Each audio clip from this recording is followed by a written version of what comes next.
I'm black, and I don't always have an attitude. I am black and I do not use the welfare system. I am black and I am not a criminal. I am black, and I am not a criminal. I'm black, but I've got a white mom. I am black and I come from a loving family. I'm black, but I have a diverse friend group. I am black, but my hair does not need to be straight. I'm black and my hair doesn't need to be straight. I'm black and tall, but I don't like basketball. I'm black, but I'm not lazy. I am black and I am not lazy. I'm a hard worker.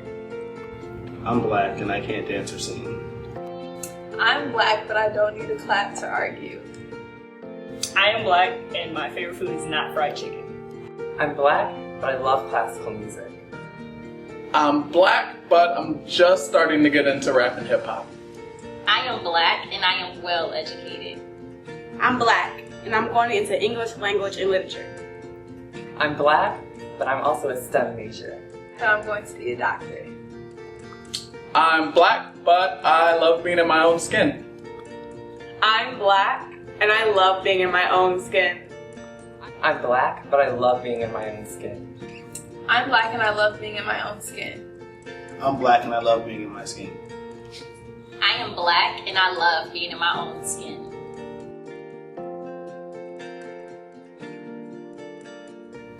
Being black in Michigan, I do feel at times excluded from certain communities.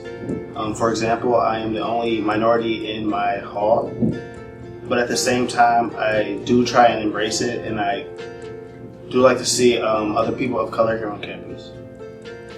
Being black at the University of Michigan is challenging but also encouraging. Although there are some more references of racism, I feel like in the university, having a black community and people to surround yourself that look like you and have goals and are just kind of moving towards the same path that you are is just super encouraging and uplifting. I want people to know that being black at Michigan is great because it's a great opportunity for you to educate other people about being an African American and dispelling different stereotypes that they may have.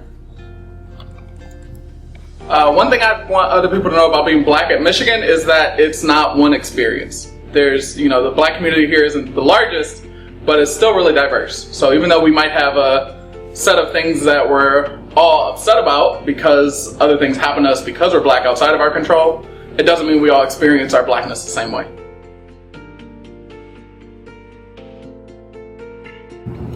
A time when I was discriminated against was when I went to go purchase my computer, my MacBook Pro, and I went to the bank and I had, withdrew the cash. And when it was time to pay, of course, I'm going to, present a large amount of cash. And I heard one of the employees whisper, "Do you think he's a drug dealer?"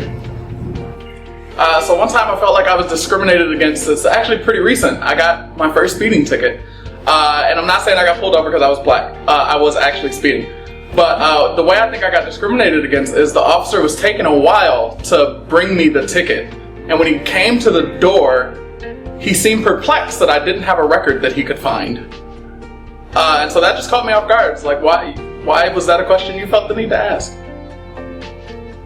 So as a mixed race child, my mother is darker than me and my father is lighter than me. One time when I was a baby, a woman came up to my mother and said, "What a beautiful baby. Whose baby is that?" Because a woman that's darker can have a light-skinned baby. That's beautiful. So a time when I was blatantly discriminated against was I went back maybe 2 years ago to my old high school. It's a predominantly white institution, and we have security guards for a reason now. And I was trying to visit one of my teachers, and the security guard at the front desk, while I was waiting, just kept asking me all these questions. So he asked me, did I graduate from here, from Chippewa? I said yes. Then he proceeded to ask me, was I working? I said no, I was in school. He asked me, was I at Macomb, which is our community college? I said no. He asked me what school did I go to? I said University of Michigan. He assumed Dearborn. Then after Dearborn, he assumed Flint. And then I told him no, Ann Arbor. And then he looked at me and was just like, wow, really? I said yeah. And then that was the end of our conversation. But that was probably one of the starkest memories that I have, and I have not been back to my school since. Even at University of Michigan, which is at PWI, all the buildings are named after white men. And even, you can see I'm not a white man, and that makes me feel like I'm not fairly represented, like I don't belong here. Like the university is subliminally telling me you don't have a place here. We won't honor people like you. So that's a microaggression that people don't really see or identify.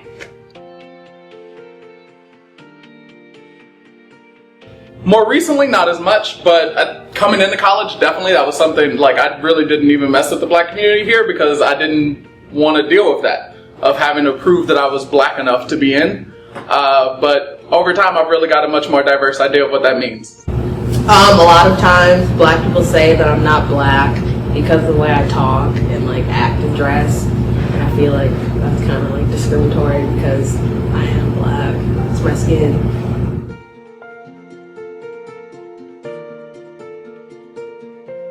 It's important for our society to combat stereotypes and microaggressions because they lead to overgeneralizations about groups of people that you don't know.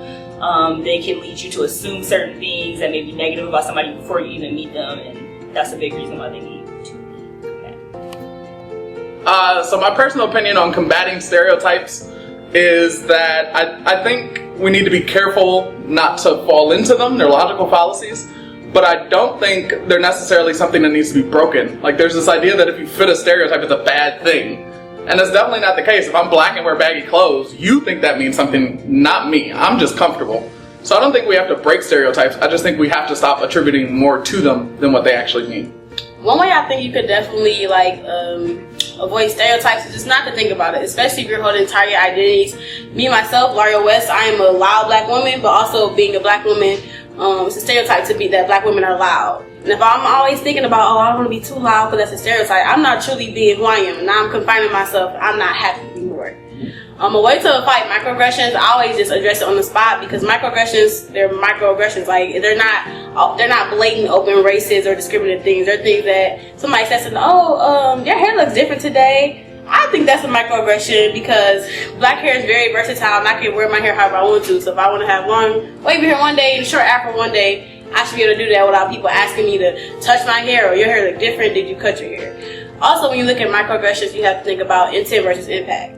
And as the person who's being impacted by it, you don't have to say, oh, they didn't mean it. If you feel impacted by it, negatively impacted by it, you need to address that. And not saying you don't have to necessarily be rowdy, even though you can express yourself how you want to. I think it'll be efficient to say, hey, you said this to me and it impacted me in this way. And you can listen to their intention if you want to, but that won't change necessarily how you feel. But as long as you let them know this is positively creating like a better relationship between you two in the situation and other people won't have to be negatively affected by it in the future.